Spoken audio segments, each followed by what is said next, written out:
T, are you still there? Yeah, I'm still here. Okay. I'm on Facebook making sure it's going live. Is it live yet? Yeah, it is. Okay, welcome everyone to another Spill the Tea. And today our guest is Heather Heynen. Hey. Um, she is a licensed professional counselor. She's been at this business now for 20 years. She's 47, a mother of one child. She loves travel, adventure, and she has passion for whatever life has to offer. Um, Today's focus is going to be on dealing with the obstacles to that we find in better health, in particular for T and I, the low carb lifestyle and the obstacles to that, which tend to fall actually into the psychosocial aspects of food and how it relates to our lives, in particular food cravings extending out into eating disorders. And in this area, Heather has a tremendous 20 years worth of experience. And on top of that, I want to read this because it's super important for our listeners to understand. She is a recovered binge eater, overeater, overexerciser, restrictor, emotional eater, and she has been through. So she has not only experience helping people, but she has been through these transitions. So good morning, Heather, and let me bring Sam in. Okay. All right. So off the top of my head, what would be some strategies for those of us that are in the leadership roles here, the health coaches that are trying to help our clients overcome these kind of issues? I'm just going to let you roll with this. What do you think we should be doing? Because we are health coaches, and most of us are not certified like you, right? We don't have any experience counseling, right. And we're not, and also we're not. So that means we're not qualified in this, but truthfully, we end up in this challenge all the time. Yep, absolutely. So, first thing I would say is, what kind of piggybacking on what you just said, is that, if there is an extreme disordered eating pattern, it's something that maybe you and the client have been working on. There's not a lot of change taking place, obviously. And this is even as a therapist. If I feel I have a client that, I'm not helping or that sort of thing, referring out is a great idea. Finding an expert in that field. With that said, what you just talked about is also true. Often those clients are coming to us, and whether we have that therapy background or not, you are the helper in that situation. And so besides referring out, there are some, I would say, general things you can do when you're working with someone one-on-one for those issues. And those are things like really working on creating that trustworthy relationship. So we know in therapy, there's tons of theories that you can follow as a therapist. It's kind of your framework for working with clients. But the truth is, what the research tells us, it really doesn't matter what theory you're using. It's more about that relationship with the client. If you can create a healthy, trustworthy relationship with the client, you can often invoke behavioral change simply from that. So, and there, there's ways, probably as a health coach, you're a helper anyway, not you, but a health coach in general is a helper anyway. So it's probably pretty good at creating some of those relationship patterns that help create the change. So that would be the first thing. Just really understanding your relationship with that client is going to be what helps the most. And then another thought as I'm talking that I had is probably, I don't know if you've had this, but I've talked to some other coaches, therapists, and a lot of times the obstacle we come up into is having enough patience for our clients to make those changes. Understanding that your worthiness, your sense as a health coach does not depend on whether your client makes those changes or not. So a lot of patience, a lot of not taking things personal when changes aren't made right away. And just having that understanding so that you're not constantly feeling like you're not making that change, and you end up feeling frustrated as a coach, because I really believe our clients can sense that. So yeah, that importance of patients. And then maybe too, if you've listened to some of my stuff, I get into really trying to understand that individual, and that each individual is going to be different and unique. And so our strategies, how we engage with that person to create that relationship and try to create that behavior change with them is going to be different. So these can be things like, you might have a client who you start to learn really needs a lot of encouragement, right? And then you also might have a client where you start to learn they actually do well with a little bit more direct intervention. Right. Like, here are the things I want you to do. Right. Yeah. Does that answer some of that? Yeah. Okay. So you talked about a little bit about the theories. And here's the thing, I've off and on, I've been doing a lot of homework in this area because Right. I've encountered some clients that, as we were speaking about earlier, that are heavy into the eating disorder end of this continuum. Right. And I felt like that I needed to come up with some strategies. So I started reading the literature and whatnot myself, and trying to sort out, if there was any sort of coherence in any of this. And what I found was, and I shouldn't have been surprised really, like when you look at the medical literature in regard to ketogenic diets as an example, there's not really, well, there is sort of a coherence, a negative one, but it's all over the place. And just to give you an example, I don't know if you've read her or not. Catherine Hansen is one approach where she's advocating for teaching your clients to dismiss the urge and then making sure they're getting adequate food, right? Right. Yeah. So to me, that's like one side of a line. Right. And then on the other, and this has mainly been through YouTube, I've been listening. In fact, this morning before I got on with you, I was listening to what I consider to be the other side of the line, which is somebody talking about emotional eating and trying to dig into what happened in their childhood and all this. And I listened to that. Yeah. And I've read Catherine stuff. Right. Yep. I know that one. Yeah. And I'm going, all right, the truth has got to be somewhere between the two. Right. Because, I know that when I got into the low carb, the ketogenic lifestyle was because I was pre-diabetic. Right. And, I had to deal with some of my own cravings. Right. Yep. So every night, before I'd go to bed, and this was stuff I hadn't really thought about. Right. Yeah. A little bit subconscious, unconscious behavior patterns. Right. Yeah.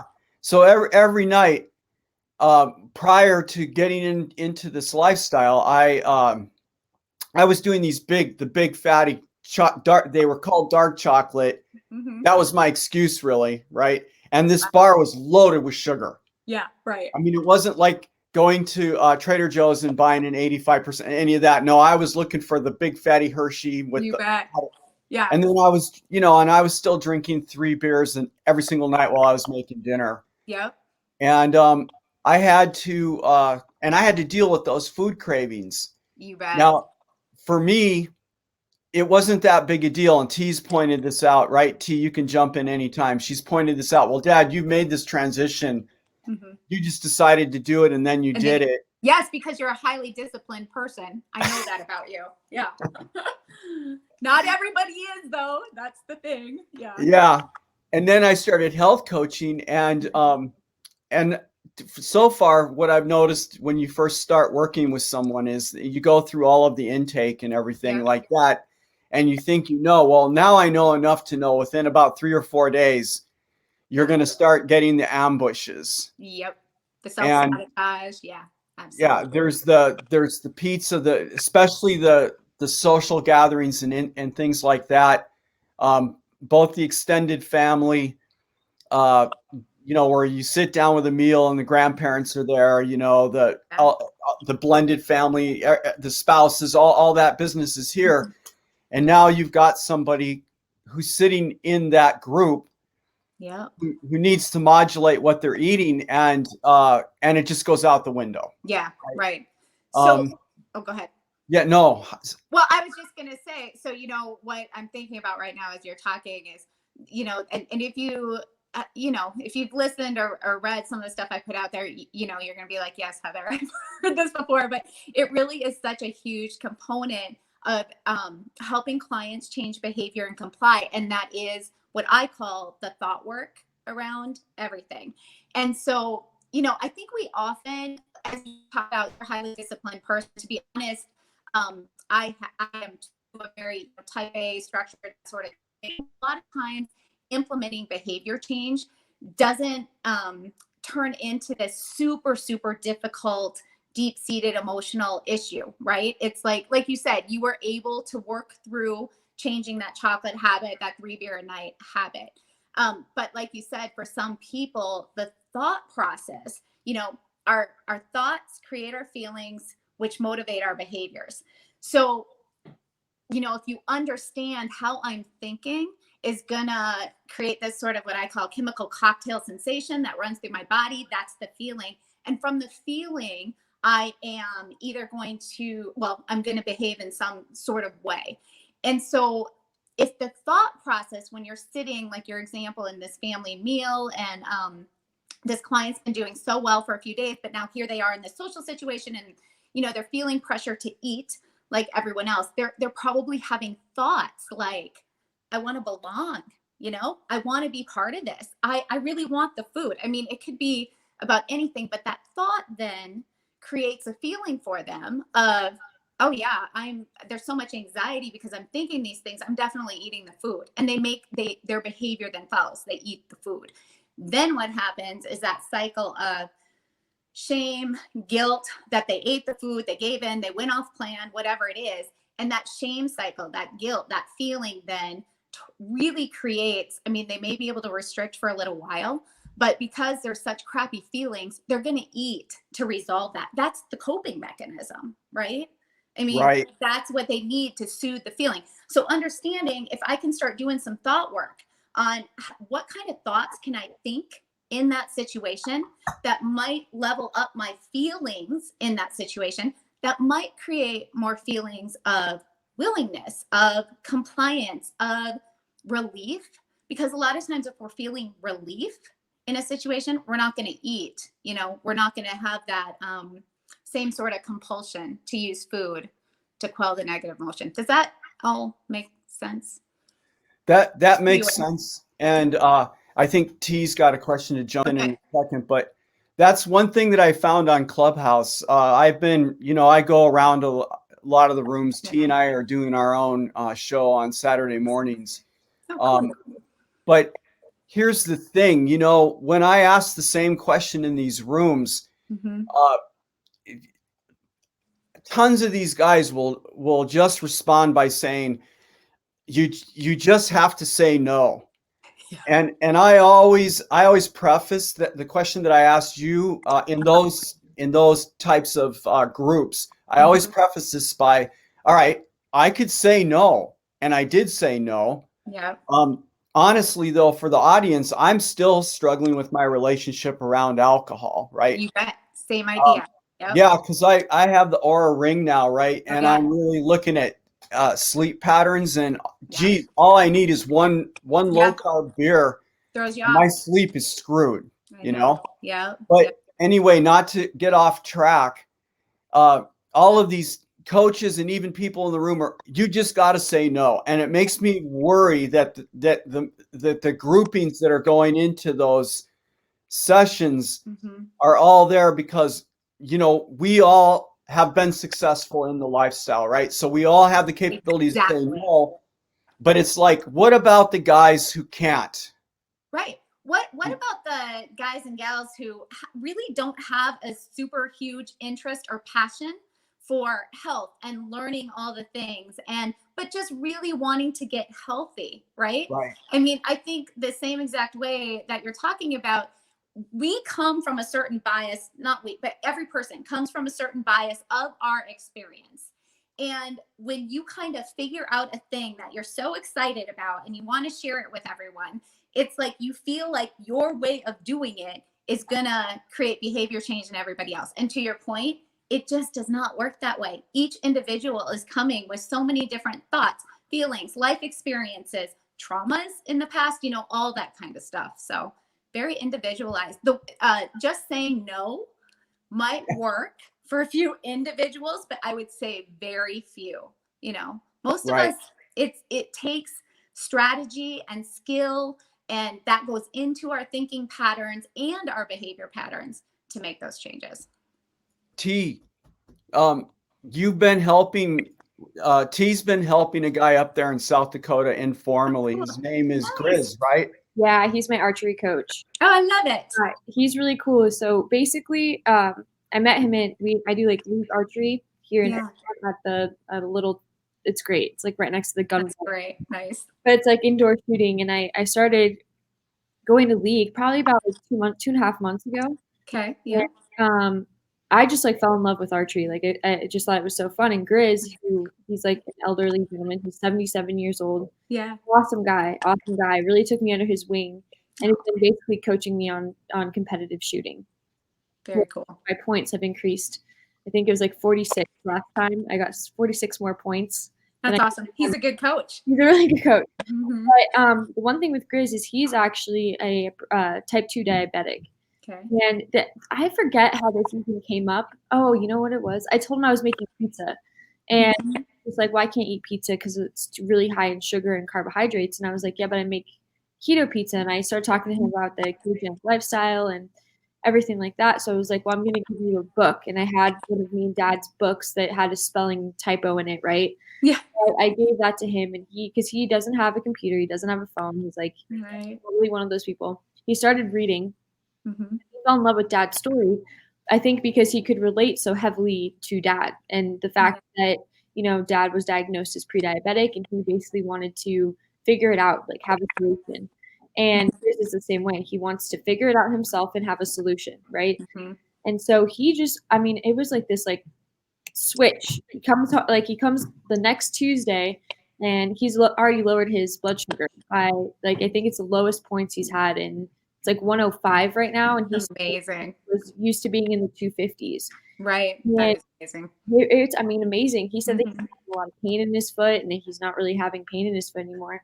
But the cool aspect is once Grizz kind of changed his mentality about the lifestyle and started really taking it seriously, this whole community took it really seriously because he's a really great person. You know what I mean? Right. And so they all saw in the way he's feeling.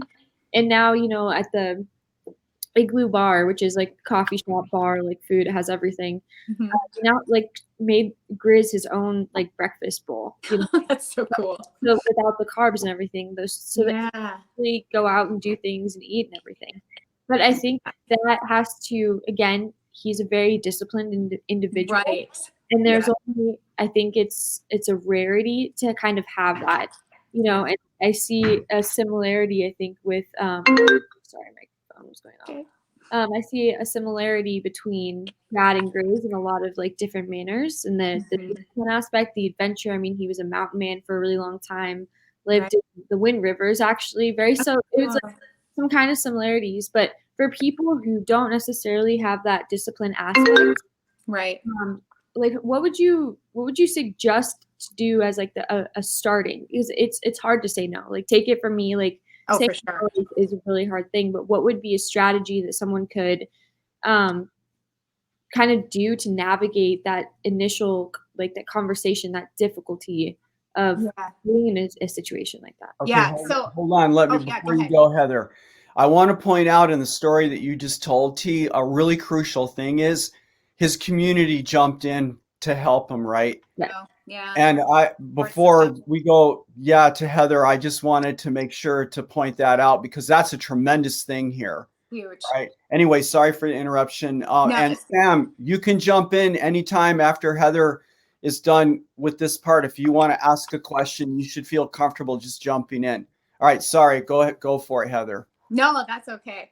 So, you know, when you recognize as a coach, when you recognize, or you're trying to help in whatever manner, you recognize, okay, this person probably has not had a lifetime of disciplined practice, right? I mean, because when you talk about the sports and the archery right away, I'm like, oh yeah, for sure. Like he is disciplined in that, Matt. That's the same thing for us with climbing, all that kind of stuff. You learn that if you've been doing it for a while, your brain kind of automatically works in that way. But you're so right. Most people in general, don't come from that same place. So if you recognize you sort of have a client like that, I guess my thought right now that's coming up, it's like, can you offer them instead things to add in versus things to take away? And so the discipline practice, finding, and when we talk about discipline, what we're really talking about is finding integrity with ourselves. So the idea is with a client like that, you want to help them build integrity with themselves. You want to help them build that feeling. If I say I'm going to do something, I'm going to do it, right? And in order to build that, you have to start pretty, I wouldn't say small, but just slow and easier. And so a lot of times, I'll give clients like that real basic things for health to add in.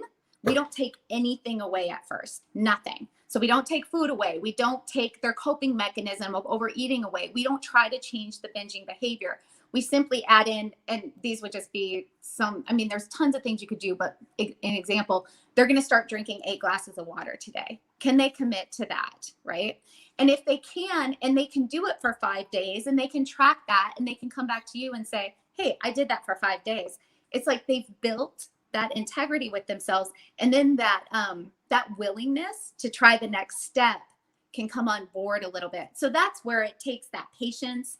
And for some of those clients, it just takes some time and reassuring them, those changes, they are going to happen. It's going to take a little bit of time, but we have to build that integrity with yourself first. And that's how you build the discipline, teeny tiny things at a time. Or maybe it's adding in, me, I'm a big protein proponent. So I would say adding in, can we get you to eat protein, even just like 2 ounces at every meal and every snack? You can eat whatever else you want after that, but that's going to be, yes, I think I could do that. Or I could do that 3 out of 7 days. Does that Yeah, so that really helps because I think you kind of not only that, it builds that integrity, like from how I'm like perceiving it or understanding it, but you're also, I think, a really maybe not for the average person, but for the population as a whole, I think it's really hard to commit to something with the fear of failing. That's exactly That is exactly it. Like, I think that it's just when you want to try something new, and a lot of people, and I've been reading this a lot on all the forums and everything like that. There's a lot of people that dive into the ketogenic lifestyle. And I'm assuming it's like this for anything that you do. It's not just a ketogenic lifestyle. And they're really starting full force. Yeah. And they don't know, it's like they don't know where to start. And so it's like they try and then they don't get these results that they want to get because it's like instead of taking a step, they're taking a hop, skip, and a leap to try and get to achieve these goals. So you're not going to reach the weight loss goals. You're not going to reach the reversing prediabetes or type 2 diabetes because after a month or not even a month, I think it's like a couple of weeks, people don't feel good. They're not doing the right, the amount of carbs. Like they're not taking things out of their life that they don't know necessarily how to navigate it. And then when your mentality gets to that point of like, okay, well, this sucks because I'm not reaching these goals I thought I was going to. Which then creates that vicious cycle of the shame and the guilt, which then leads into self-sabotage, which then leads into completely quitting, which we all know the quitting is what, the quitting is when this is never going to work.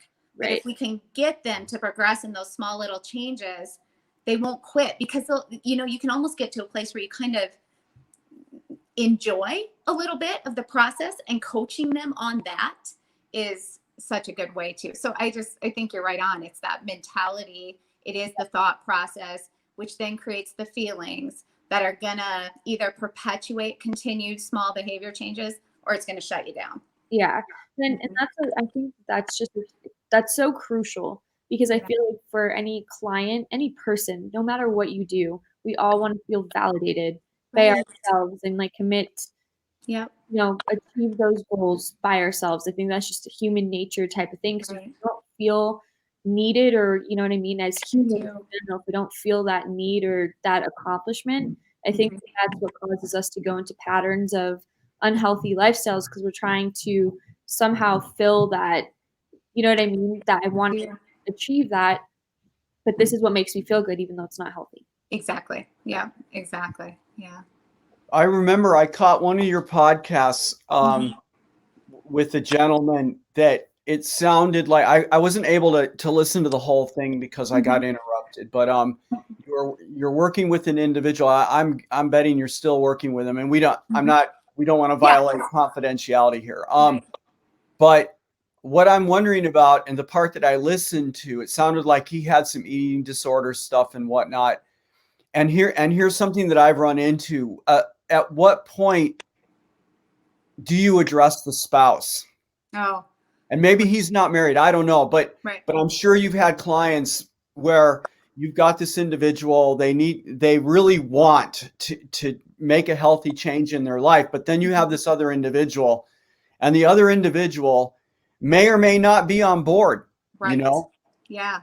How do you navigate, what kinds of suggestions might you have for the people that are listening to this that are in that situation? Yeah, where they're trying to make changes, but spouse not totally on board, so they don't have that support system. Right, exactly. Yeah. Like the spouse wants to eat different things. You know, if you have a person, I mean, you and I are sort of like, I don't know. I think that you look at a group of people more globally, whereas I'm more focused in on the guys that are type 2. So I always go back to that, but understand what I'm asking you is not, it doesn't have to have that specificity. So I always go to the sugar thing, right? If we've got somebody who's got to bring their fasting glucose down because we're trying to, you know, reverse that whole amazing platform of dysregulation, right? Yep. And the spouse is like, I'm going to make dinner for you tonight, honey, right? And then there's a plate of spaghetti and, you know, with the sugar sauce and then there's the dessert. Absolutely. Right. Yeah. Yeah. What do you do? Yeah. So what I would say to that is, when do you bring in the spouse? I would say when your client is comfortable with it, first of all. So always up to the client, you know? So if your client is like, I think I need some help here. And then if the spouse is willing, because that's another part of it. So if the spouse is willing, cool, you can bring them in, educate them, you know, kind of let the spouse know these are our goals here. We're really, because when you talk about true health, you know, well, they're all obesity, everything is a health issue, but when you're talking about diabetes in particular, we both know when a person is diabetic and they're eating things that are shooting that blood sugar, I mean, we're talking about some very life and death situations here. So it becomes very poignant then to have that spouse maybe involved or educated on what's going on. But I will just say, beyond that, you're going to get some spouses who, or significant others or group of friends who, I mean, you maybe have seen this, but where that person starts to change, they start changing their behaviors, and socially things start to shift. Because if you have a group of friends who's used to going out and eating this way and drinking this way, and you're really trying to change that, it's going to create some rifts within those relationships, to where I've seen people have to change their social situation in order to be healthy. And, you know, that's a hard thing, but it's kind of the truth. When it comes to a spouse, someone you're living with, there are still ways, even if that spouse is not on board, there are still ways for that client to get through some of those situations. But for me, you know, my experience, that comes back into, you know, figuring out ways for your client to think within those situations, so that the feelings are maybe not flooding them when they're having to reject the plate of spaghetti, or say, oh, I so appreciate you offering to make dinner for me. That is so kind. But remember, I'm kind of doing this thing to get my health back. So I'm going to have a salad with some of the meatballs that you were going to put on the pasta. I mean, there really is some conversations you can have to, you know, where if you can't get that spouse involved, then there are still ways your client can make it through those. But it's tough. Not gonna lie, that's harder. Like you were talking about your client T, who, you know, the community kind of was able to help him out. I mean, it is a huge thing to have people around you supporting you, but if you don't, it's still doable. I guess. Well, and I think in that aspect too with Grizz, him being a type 2 diabetic, he already had like a food list, like something to start with, right? That he was given to him. Yep. But with other individuals, like one thing that I've really encountered is, especially with keto, okay, well, you just don't eat bread. And I'm, well, no, that's not. More than that. Right. It's a little bit more, you know, yes, I do not eat bread, but it's a little bit, like, okay, let's go into depth a little bit more. Right. If someone's like, okay, well, what can I eat this? And I'm like, well, look at the back, like, read the label. Read the label. And just to bring up, I guess we were talking about the sauces or whatever. And so Grizz was aware that pizza sauce has a lot of sugar in it. I mean, there's like 30 grams of like per serving, and there's like 3 servings in that can. Yeah. And such a sneaky one. Yeah. So like, exactly. And people don't realize that, but they're like, but there's no, it's just like pasta sauce or pizza sauce. And I'm like, yes, but you have to look at the back and see how many grams of carbs are in there. Because if that'll throw me out of ketosis like that, you know? Absolutely. Yeah. So for him, at least, he has the awareness to be like, okay, well, how do you make your sauce? Because sauce is really high in carbohydrates. So what do you do? And like, kind of like that opens the conversation. But I do think that having the support of the community, also your family, is really important. Like one thing that I've really experienced is communicating what the ketogenic lifestyle is and showing people what you can eat off of that is essential. Like, you know, my mom, I'm here in South Dakota right now. You are? I am. Yeah. I'm in out here on like the southern like end of the hills. But with mom, I mean, we're meat and potatoes. I think everyone here can know that in this side of the country, it's meat, potatoes. Like that's just something that we eat. And me being here, I've been here for almost 2 months, 2.5 months. Mom has really adjusted her cooking like styles so that she's able to kind of work with me. But you know, at first it was like, is this keto? Is this keto? Right. It's a learning process. It's a learning process. And then when I started cooking food, I'm like, well, look what I can make. Like, look, let's try this. And as she started tasting it, she's like, okay, this is actually really good. Like, it's not just, you know, hamburgers and steak and all of these things. There's a lot of different things you can do with it. And community and support of significant others, friends, whatever it is essential. But it also, to get there, you have to communicate, like very direct about, in a nice, sweet manner, about what it is. That's right. In a nice, sweet manner. In a nice, sweet manner. You'll get a lot more buy-in. Yes, yes, in a nice, sweet manner. Yes. Yeah. Well, I agree, and I think it's sort of like, you know, if you have someone who is absolutely not on board, some of the things you can take, if you're someone trying to make those changes, it's just what you said. You can offer to do some of the cooking, and just like exactly what you said, slowly, sweetly educating the other people in your household. I actually get this a lot with parents and kids, you know, and so it's like, you know, I do see a lot of teenagers in my therapy practice. And so, you know, I'm pretty privy that our kiddos are not eating in healthy ways. It's very convenient, and so of course for me, I'm like, oh, I just think that's connecting to all the mental health issues. So when I do have a client, talking to them as well about that importance of modeling for your children. And I guess I'm just saying this because sometimes you can get that spouse or significant other to buy in for the kids.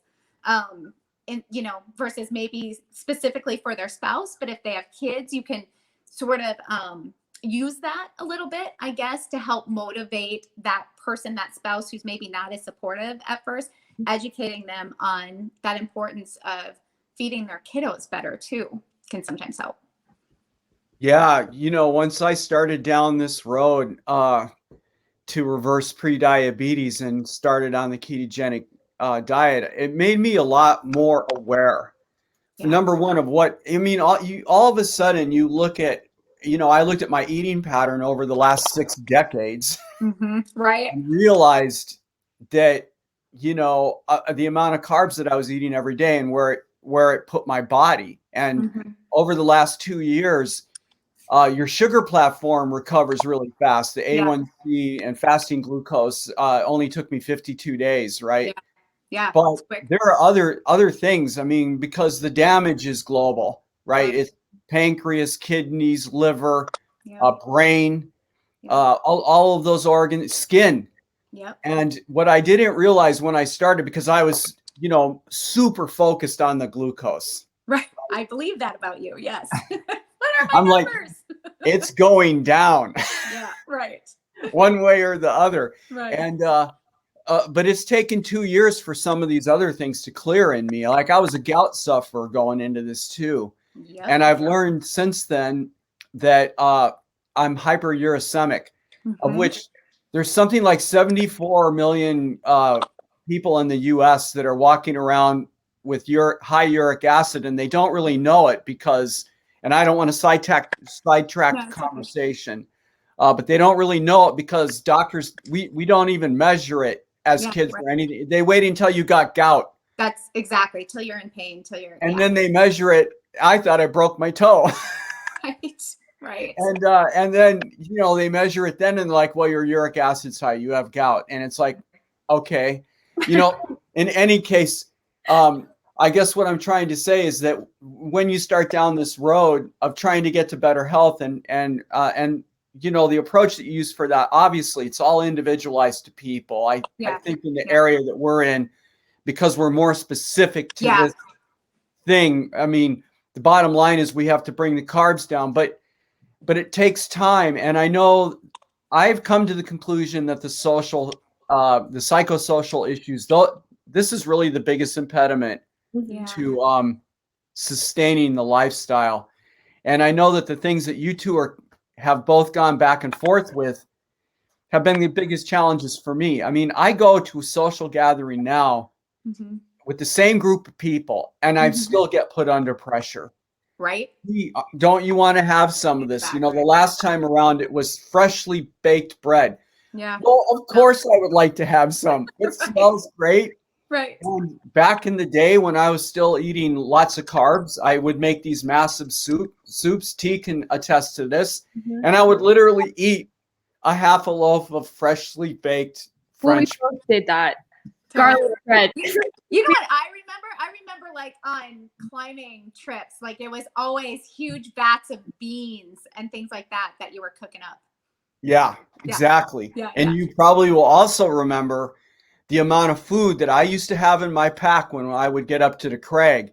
And when you're having conversations with people about diabetes, right? Yeah. And they're like, no, I'm not diabetic. I go hypo. That's a quote. I go hypo. Wow. And I'm going, dude, that's the point. Exactly. Your sugar is going boom, boom, boom like that. And you're like me, I'll bet. And my next question is, how much do you worry about eating during the day? Yeah. Oh, I got to eat all the time, and you like, don't, but yes, right. But that's how people feel. Exactly. I know. Yeah, because, well, as you know, just to reiterate, but yeah, as that blood sugar is dropping, it's like you need to eat more in order to feel okay. And I get that a little, I don't want to go off topic. I think this is moving in the right direction, but, I get that a lot with people, who have mood stuff, lots of mood swings. Yeah. Like if I can just get their blood sugar steady, those mood issues resolve completely, I think what people say hangry all the time. Right. I feel like I used to use it all the time and I realized no, it's exactly not hangry. Well, to that point, T, here's what's also interesting. I used to do that and feel that same way. And I'm not, if you've listened to my stuff, I am not, we have some different clientele. I am not totally keto. I have been in the past. I'll utilize it sometimes, but I am much more, I just know the individual stuff. So I do a little bit better with some more carbs. But with that said, my carbs are still always almost under 100, which for me, like in the keto community, that's kind of higher. But in general, that is still very low carb compared to what the general population is doing. Okay, now I just lost track of what we were talking about. No, you're okay. I'll bring you back, and then maybe T has something to throw in with this. So you've mentioned a few times now that you try to get your clients to think differently. And we're focused right now on the fact that, okay, I see the social thing is being layered, right? Like an onion. So at the most narrow part of it, you've got the person you're trying to help and their significant other or spouse. And then you've got the group of friends. And then you've got the bigger picture. Like when I would go to work, right? The break room. Oh my God. I did a whole podcast on that. Yeah. I did a whole episode on that. The break room at work. Yep. So when you talk about getting someone to think differently, we're talking about the people that are not like us, right? In this room right now, where we can pretty much say no. Right. How do you go about what is the strategy for them, the people that are listening to this that are struggling with this right now, and both the health coaches and the people that are actively trying to say no? How do you get them to think differently? Like how do you open the door to that? Right. So first of all, teaching awareness there.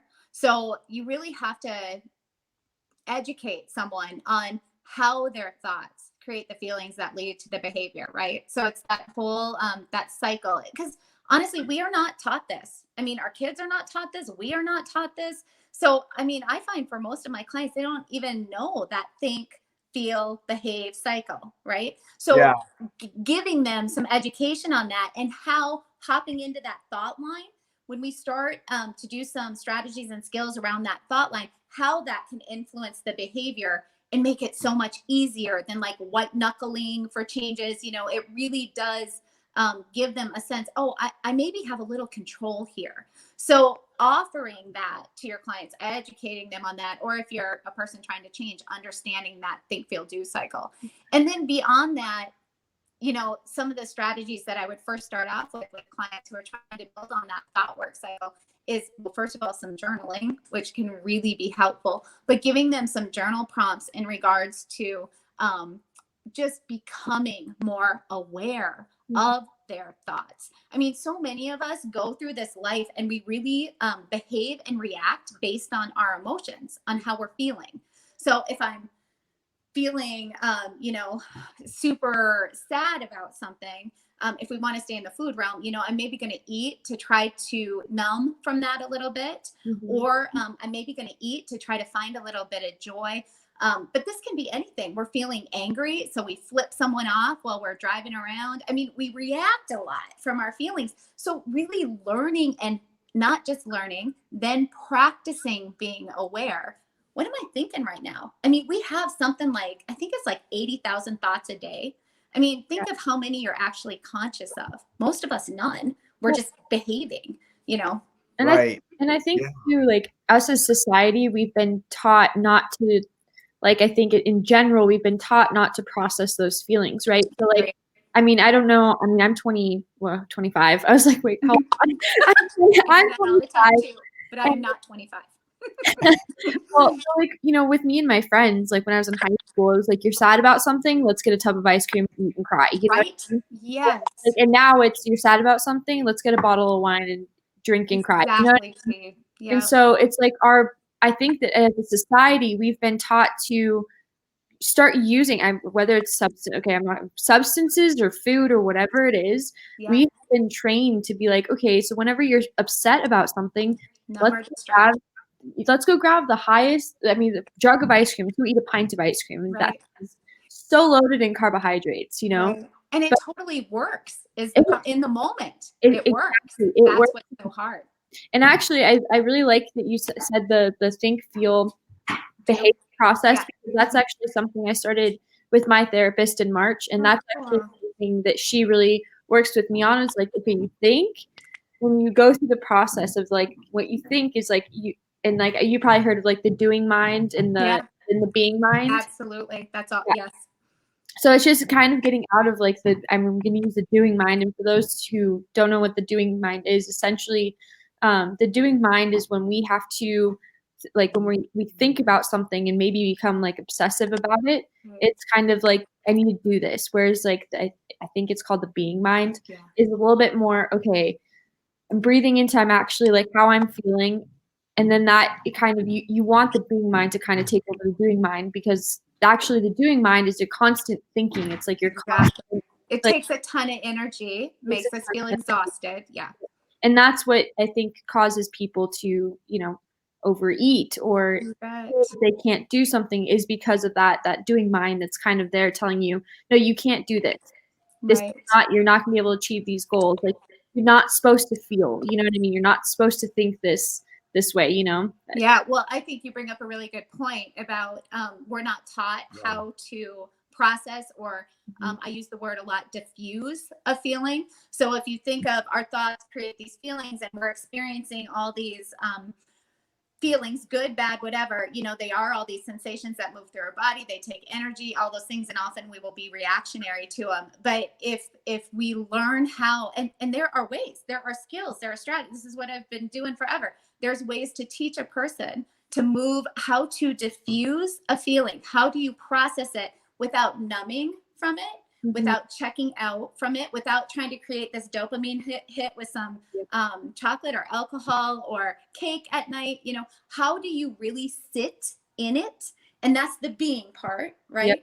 So when we can sit in a feeling and use some of these skills to process the feeling, to diffuse the feeling, you will find like that feeling, usually I think 90 seconds is, the typical for how long that feeling will last. But you can help your client start to understand you can learn to sit in a feeling, and it does pass. Now it may come back again, but it's like you can sit there, and there's different things. You can breathe through it. I teach lots of different breathing protocols to help bring that anxiousness down while you're trying to really feel. I do have, it's one of my first episodes on my podcast that teaches how to sit in a feeling, how to diffuse it, so that you're not trying to shift it, change it, numb from it, all the things. Yeah, and I think that's super important, because that's something I know that I'm working on. And it's a big part of our company, right? You have to train people to, instead of give in to those thoughts and those feelings, to breathe into learning how to navigate something different, if that makes sense. Yeah, for sure. Creating that space. I think that we have a leadership role. And just yesterday, I know for me, I've already mentioned that I have my relationship with alcohol. I haven't really sorted out. But one thing I have sorted out about it is now I have the awareness to know, when I want to have a beer. And I know why I want it, because I was using that to unwind from the day. I was using it to get to a relaxation state. For most of us, yes, typical. Yeah, and yesterday was one of those days, right? Because we're hammering away, we're trying to build this company, and and help people, and I was just beating my head on the wall all day yesterday. And then I mentioned that I had this guy for the first time last night to train, and he'd canceled the day before at the last minute, and I'm making dinner early for my own family, right? Everything's in the oven. I've got everything out there. I'm still putting stuff out 10 minutes before he should be there. Right. And I'm wondering, is this guy going to show up or not? Right. Yeah. And then afterwards, I was like, I had that craving. I'm like, yeah, it would be nice to have a beer right now. I just want some relief. I've been going all day. My brain's been thinking all day. Give me some relief. But I didn't. Really? Yeah. So how did you have to sit with that urge then, or like how'd you get through it? Well, I've been following a lot of the stuff that you're talking about here, and I hope our listeners are taking notes. Is that I have the awareness now. I understand why I do it. Right. And so now when the urge comes on, I'm like, all right, look, and what I'm trying to do is I haven't eliminated beer, but I'm trying to like only have one or two, a couple of days out of the week. Yeah. Right. Yeah. And so I'm not drinking every day anymore. And for me, the alcohol really there are two issues with it metabolically, right? One of which is the alcohol. You bet. Itself, right? And how that is interacting with your metabolics, it's not really, outside of the fat part of it, right? It's not really well understood yet, right? Right, true, yeah. But the other part of it, for me, back in the old days, was the amount of carbs I was bringing in before I even had my high carb meal. I mean, that was close to 70 or 75 grams of carbs before I even start working on my plate. But anyway, yeah, I think both T and I, we're trying to practice what we preach. Yeah. With it. Listen, we've been going now for almost an hour. Okay. And to be respectful everyone's time, Heather, how would you, and T, if you got another question for her, as soon as I stop talking, just jump in with that. Okay. And then maybe we can have Heather summarize what you think the top psychosocial strategies are for our clients and for the patients that are out there to help their situation. Okay. T, did you have a question or no? I think that answer will help kind of bring this whole conversation to a close. Perfect. Thanks, really important. Yeah. So what I would say to that is what we've kind of spoke about the last couple minutes here. So awareness and understanding in my world is the first part of any change. So awareness, understanding, and we do that as coaches or as therapists, through educating our clients, through assessment of where they're at, and then teaching some of these skills and strategies to help them become more aware and to start to understand. Here's, I won't go off too long here, but just, I just recorded an episode on, is your overeating, binging behavior stemming from psychological issues or just a habit, right? And so it's helping clients navigate through that a little bit. You may end up with a client who has some pretty major trauma background. And so seeing a professional therapist who works in that regard to help them process that trauma, I would say is beyond what a coach would do, right? I mean, we're talking about things beyond food, whatever. So just that would be one thing, but you get to sort of you get to help understand where your client's at and make some of those referrals if needed. With that said, if you listen to that episode, I go into, I think at some point, most of our overeating, binge eating is simply a habit. So then that's where, as coaches, we can really plug in and help with habit change strategies, help with all those sorts of things. So awareness, understanding would probably be the biggest issue. And then this is one other one. There's lots, but there's one other I just want to offer that I have found super useful for myself and for coaching clients and helping people move through. It's giving them that understanding. They need some understanding, some awareness of their thoughts, teaching them some of that stuff. And then beyond that, and this goes back into some brain science stuff on how we change behaviors and that sort of thing, but helping them understand that you need awareness or attention as well as frustration to make any changes in the brain. So if we're trying to change a behavioral habit, right, or a thinking habit that is creating some of the behaviors that we're trying to shift, it's understanding you need that attention, that awareness, but you also need to feel the frustration. So, when you're trying to change something and you get to that level of, I just can't do this. I'm so sick of this. I'm just frustrated. It's not working.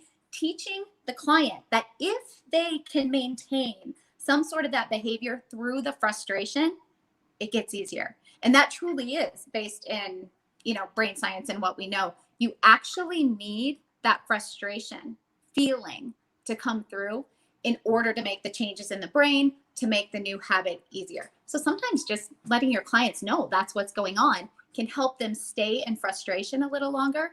That sort of makes that click, right? And that makes the new behavior easier. Well, that's some really good feedback. I love like how I mean the mind affects your whole entire body. Like I'm very into mindfulness. Yeah. When I started, and this is, I just want to point this out to whoever's watching this and clients. We have two really good assets right here right now. Heather, you're very educated. I mean, you're a therapist, you're a coach, you do all these things, and Dad is also, a teacher and a coach. Like we have really, really good assets right here. And I think that sometimes the hardest part for someone is not being able to, go over that, go over the mountain. They can't make that first step.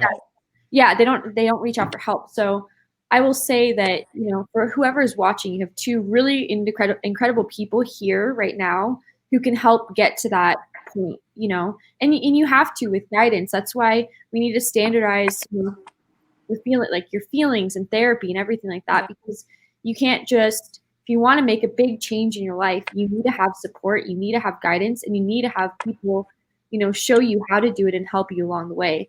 Gosh, T, I totally agree. And just quick to piggyback on that, even as a therapist, like of 20 years, and all that kind of stuff, I still off and on go to therapy. Like I have my own therapist. I have my own coach, because as human beings, even as helpers, we're really good at helping other people. Mm-hmm. But even when it comes to ourselves, we even need that as coaches and therapists. So couldn't agree more. Yeah, I think it's really important. I really do. So thank you for joining, and I love what you had to say and everything. That was awesome. This was awesome. Good to see you both. I have one last thing. So I'm going to throw this out for you, Heather, because maybe it would be a pod. I mean, we can't do it now because it would probably be at least another hour of discussion. But no doubt. But maybe you want to think about a podcast in the future, or we could do this again. So my question is, so from a naive point of view, right? Because I don't have any training in the area of the psychology or the counseling like you do, right? That's not my training. But I've been trying to think, all right, how does somebody end up with an eating disorder? How does that happen, right? Mm-hmm. And I've been thinking of my own process in life, how I ended up, drinking regularly every mm-hmm. single night. How did I end up doing that? Right. And then trying to couch this with my own idea that we've got food cravings on one end and eating disorders on the other. And I'm going, mm-hmm. What is my model? How does somebody end up with this? Because I don't think it's as simple as somebody going, well, this kid or this person, had this traumatic event sometime in their childhood, and this is why this has driven them to eat like crazy. Right. So to me, okay, this is my theory, and I would like to hear your feedback down the road. Like, even if you think I'm full of it. Okay. Yeah, I tell you. Yeah. Okay. So I'm thinking, all right. And I mainly think about my own dysfunctional family in this, right? Mm-hmm. Right. Every night there was this rage going on between my parents, right? Yeah. So I'm thinking, here I am as a child in that environment. Yeah. And then after the trauma is over, or maybe even during, you're trying to sort out ways to be comfortable. You bet. So you seek this environment. You seek an environment. It's not one thing you're seeking, right? You're seeking an environment that's peaceful. Safety too. Yep. Safety. And part of that environment is the safety aspect. What aspect is the safety? And then what habits did I develop to make myself feel comfortable and safe? And then you become an adult, right? And the eating is probably, if I had an eating disorder, I mean, I'm not a binger. That's the thing I have experience with now in my coaching, though. You bet. And maybe the binging is just one part of that. Mm-hmm. So in order to recover, I'm wondering if that one has to dismantle all of the things that are contributing to that environment somehow. I don't know. I don't expect you to respond right now because this is an open-ended question. Right. It would be super interesting though to go into.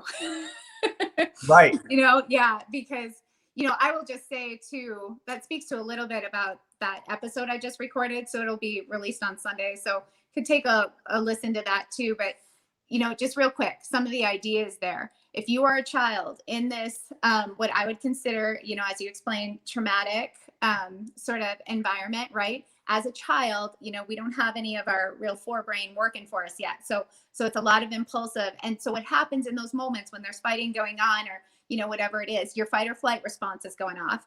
And so you get hooked in that fight or flight. So the idea is, what can I do? What am I doing to bring that down? And so it may be like, later on that night, we sit down and have dinner together and everybody's really peaceful. So food becomes sort of this anchor for safety. And it could be anything. It could be completely disengaging it could be going and sitting in your room for like disengaging socially from people. You know, it could be so many things, but it can be food. And often it is food or drink, because food or drink is that immediate safety. When we eat, we are immediately flipped into rest and digest. We're immediately flipped into our parasympathetic state. Whereas when we're in fight or flight, we're in sympathetic. So ingesting food brings us right down, creates that feeling of safety for our brain. So anyway, that's kind of how I get hooked. And my disengagement was going to the Wind River Mountains every single summer and extracting myself out of that environment for 3-4 months at a time. Exactly. You know, so we figure out ways to create, our brain figures out ways to create that safety model for us, you know. Real quick, sorry, one other thing. As we become adults though, we then can carry what I would consider that's like a habit then of safety, right? And so as adults, it's like we now have this part of our brain that we can think through, understand, and become aware. And sometimes just that awareness, understanding doesn't mean we have to go in and process all these childhood traumas. I mean, it could, but it doesn't mean that. You can at some point as an adult be like, well, yeah, that's what happened to me. Now I have this habit. And so now how do I use some habit change strategies to move that along, change it? Yeah. Awesome. Okay. T, do you have anything okay, so Heather, thank you so much for today. I hope that our listeners had their notebook out and they took some notes, and that they've learned something from this. And wow, that's all I can say. Thank you so much. This is awesome. It's great to be here. Thanks for asking me. I really appreciate it. And yeah, and I guess we should close. And I will send you the link to this once I get it uploaded to YouTube, and you can do whatever you want with it, obviously. And then if you want the MP4 eventually, I can get that to you. It's going to be a big file. We'll have to sort that out. But okay, nope, I appreciate it. All sounds good. All right. Well, everyone have a great day, and we'll see you on the flip flop. Thank you, everyone. All right. Bye-bye. Bye.